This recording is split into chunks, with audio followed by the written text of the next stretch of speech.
Foreign Minister Winston says Cabinet will decide next month whether New Zealand will formally recognise Palestine as a state, a move long described as when, not if.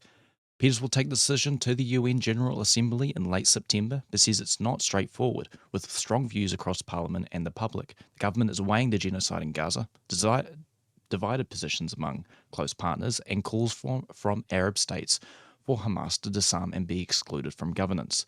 Australia confirmed it will recognise Palestine at the UN, joining countries like France, the UK, and Canada.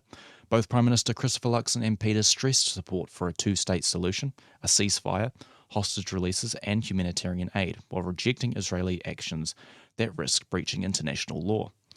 Israel's Prime Minister has condemned the foreign recognition as, quote, rewarding terror. In Wellington, a Green MP, Tamatha Paul, is petitioning to restore the Māori names of electorates after the Representation Commission announced changes for 2026, replacing Rongotai with Wellington Bays and splitting Ohariu into two new seats. She says the move erases cultural heritage and was made with little consultation and reflects wider attacks on te reo Māori. The petition is backed by fellow Green MP Julia Ann Genter and Mayor Tory Whanau and other local leaders.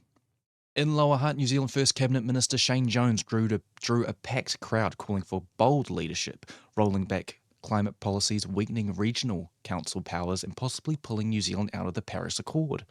He dismissed climate warnings about coal, pledged safeguards before backing genetic engineering reforms, and said voters, like those backing Donald Trump, were hungry for imagination and delivery over, quote, orthodoxy, unquote. At the same time, in Wellington, Green Party co-leader Collie Swarbrick told her party's AGM that New Zealanders were hungry for solutions to climate change and inequality.